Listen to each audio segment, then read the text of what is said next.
Muhammad Kasim Arifin, dia adalah seorang mahasiswa Fakultas Pertanian Institut Pertanian Bogor. Pada tahun 1964, Muhammad Kasim Arifin dikirim oleh fakultasnya untuk menjalani program pengerahan tenaga mahasiswa. Ia ditempatkan di Desa Waimintai, Pulau Seram, Maluku. Awalnya penempatan Muhammad Kasim Arifin cuma selama beberapa bulan saja, tetapi ia tak kunjung kembali dan malahan dinyatakan hilang selama 15 tahun. Selengkapnya di gumbang.com. Selama menjadi mahasiswa KKN di Waimintai, berbekal peralatan sederhana, Kasim harus berjalan sejauh 20 km menerabas hutan untuk membuka sawah dan ladang, bahkan hingga malam hari. Tak hanya mengurusi soal pertanian, Kasim juga menjadi guru ngaji dan ia meresmikan pembuatan musola pertama di Waimintai. Hasil gagasan Kasim yang diwujudkan bersama warga dengan gotong royong tersebut membuka harapan baru dan membawa kehidupan penduduk Waimintai menjadi jauh lebih baik, karena berdampak signifikan pada kemajuan pertanian mereka hingga menjadi mata pencarian yang dapat diandalkan dan kian menjanjikan. Yang awalnya hutan belantara kini menjadi tempat sawah ladang yang luas.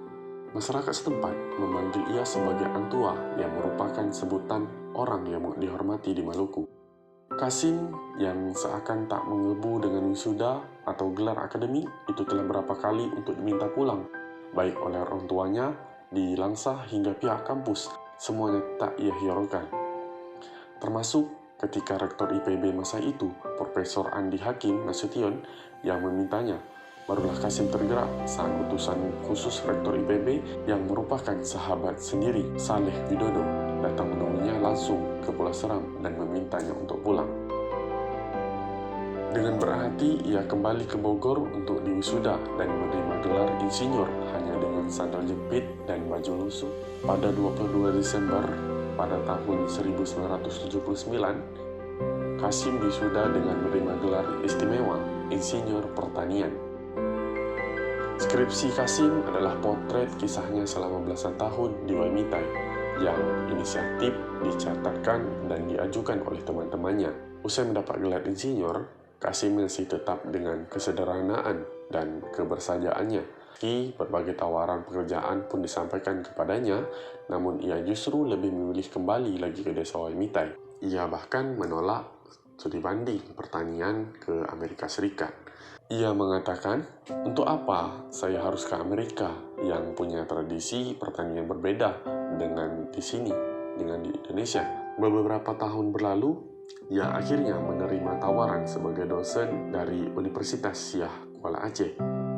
Hingga pensiun pada tahun 1994 di Waimintai, nama Kasim selalu harum, bahkan dikenang menjadi nama jalan. Desa pertanian yang dirintisnya tersebut pun berbuah hasil, menyumbang lebih dari 60% kebutuhan pangan di Kabupaten Seram bagian barat.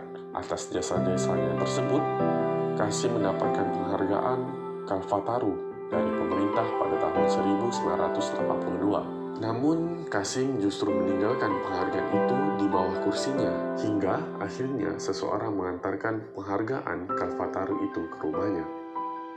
Kasim telah berpulang pada tahun 2006 lalu, namun namanya akan selalu hidup menjadi teladan dan inspirasi bagi mahasiswa untuk dapat berbakti demi kepentingan masyarakat.